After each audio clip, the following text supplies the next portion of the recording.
Everybody out there loves justice. I love justice. You love justice. Your brother loves justice. Your neighbor does as well. Throughout the summer, at the end, we were hearing about justice for Jacob Blake. It was all over everywhere. People were marching. People raised $2 million for the man. Justice for Jacob Blake. How about justice for Ashli Babbitt, the young woman who was shot and killed as she broke into the Capitol building?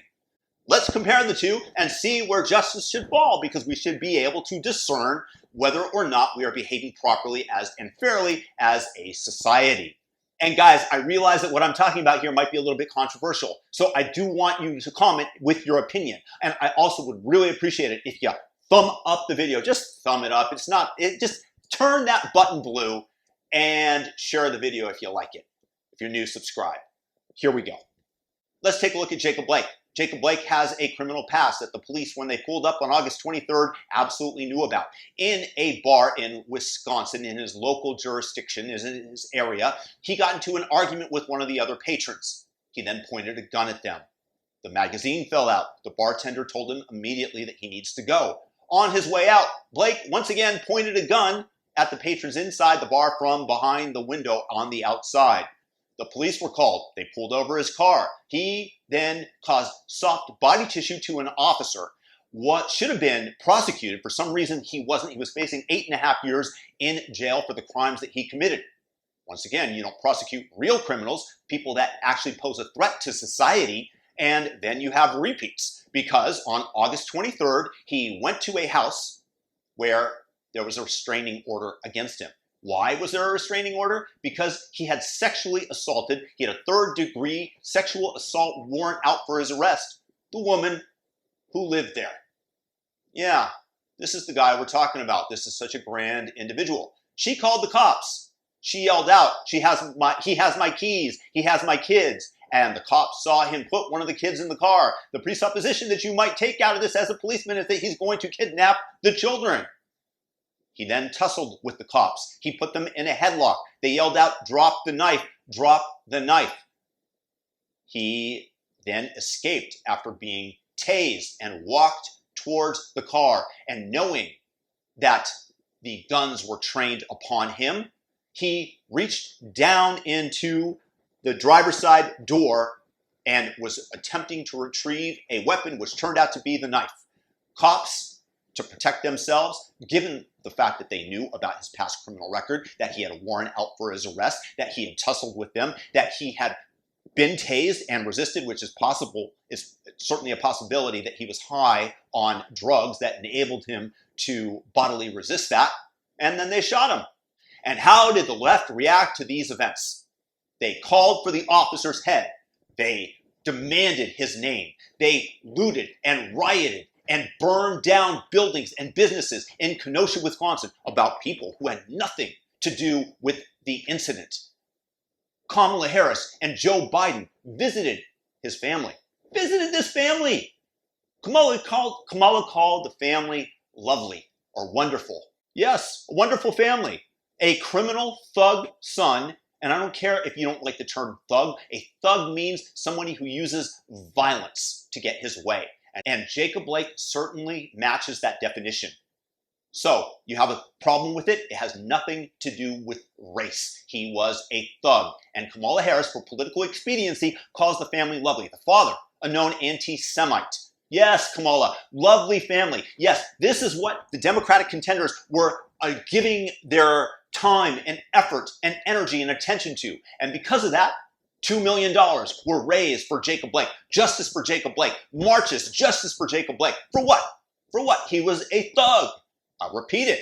I don't care if you don't like it. If you think I'm wrong, then please explain how logically in the comments. Please don't act from a triggered manner. Just what don't I know? What did I get wrong here? $2 million raised for a thug. Marches for a thug. City burned down for a thug.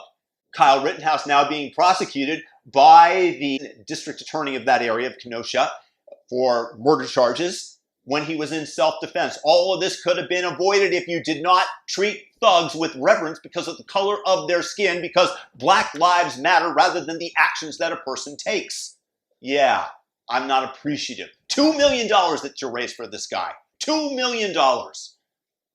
And And let's take a look at Ashli Babbitt. Ashli Babbitt, no doubt, acted wrongly. She invaded the Capitol building. She broke a window and was trying to walk in. Was she armed? No. Did she have a lengthy criminal history? No. Was she a confused individual? In all likelihood, that appears to be the case. She definitely believed in some QAnon theories, etc., etc. Well, that doesn't mean that you deserve to get shot for your actions. And if it had been, as I stated the other day, a young, black, female, Black Lives Matter protester, the reaction from the press would have been very different. They would have been screaming justice. They would have been screaming all cops bastards. That would have been the narrative that the media would have given the public. Would there have been riots? Maybe. Likely. Given the past precedent that has been set. But how, in fact, did the left react? They praised the Capitol Police. There were applause for them. What about justice for Ashli? Will Kamala Harris visit her family and call the family wonderful and apologize to the world for the actions that the police took? I think it's very important to remember the duplicitous behavior of the left, the gaslighting as to what has taken place. It's hypocrisy and a double standard at the highest level, literally the highest level. The President of the United States came out and said if it had been Black Lives Matter protesters, they would have been treated very differently. Huh? All summer, how many Black Lives Matter protesters died at the hands of police while they literally burned businesses and cities to the ground when they repeatedly, Antifa and Black Lives Matter, attempted to burn down federal courthouses in Portland, another federally owned property that we all collectively own, and somebody enters in and breaks a window and gets shot, and then they praise the police, whereas in Portland, they were crying for the head of the police and Donald Trump for enabling brown shirts and his fascist police state to prevent the burning down of a courthouse. This is the hypocrisy that I'm talking about. And it's so important because you can only do this so much before people see you as the enemy. How are we not supposed to see the press and the Democrats who are expanding on this narrative and propagating out into the universe and brainwashing people into thinking that one misdeed by MAGA supporters after 9 months of continuous riots was the end of the world, the end of democracy? Did it look bad? Sure. Am I in favor of it? No. Let me be absolutely clear about that. I don't want political violence of any type. The difference is that right now that the social media companies are suppressing the President of the United States from being able to get his tweet out on Facebook as well, and that means that they can do that to absolutely anybody. This is free speech in the public square, which Facebook and Twitter have essentially become, being squashed. And that means that there is no more recourse because civil discourse is what we use to settle our differences peacefully and to avoid the violence that will inevitably come if we continue to go down this ultra-polarized path. And that's something that I absolutely don't want. But you have to be able to take a look and call out the Democratic leaders for their absolute hypocrisy in terms of how they raised $2 million for Jacob Blake, pushed the narrative, raised money for rioters in Minnesota, which Kamala Harris tweeted out and did, that Joe Biden's own campaign staff did so as well in terms of bailing them out of prison. And this is the narrative that they want to expand upon and further polarize our country. I am not racist when I call Jacob Blake a thug. That is based on his actions, not his skin color. And Ashli Babbitt acted badly, but she did not act nearly as badly as Jacob Blake did. If you take a look at the scale of if Jacob Blake pulled that scale down with all his misdeeds and his actions at the time versus Ashli Babbitt, and then you compare the narrative that's being propagated by the New York Times, by the Democrats, and you compare the two, how do you not have further polarization of the country, which is what I want to avoid? I want us to be able to get along because China is going to come around and squash us, and democracy, frankly, is on the precipice. We're not done with democracy, but it certainly looks that way when you have the social media companies and, telling you what is and what is not allowed, when you have the New York Post story about Hunter Biden intensely squashed because they want him to win, and you don't think that that's election interference. It absolutely is, because that's where the majority of the public consumes their news. Nevertheless, justice for Ashli Babbitt or justice for Jacob Blake? That becomes the question. That becomes the real issue that I see, because it's the hypocrisy. And we need to pull out of this tailspin, this dive that the plane of America is on, because otherwise it's going to crash and burn, and the world will along with it. And China will be there to pick up the wreckage and to steal the technology of the plane. as they've been doing for the last 20 years.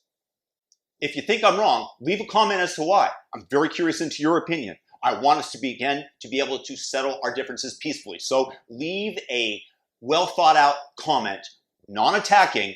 You can even dispute the fact that Jacob Blake's a thug, and I'll repeat that because I truly believe it. And I want justice for Ashli Babbitt.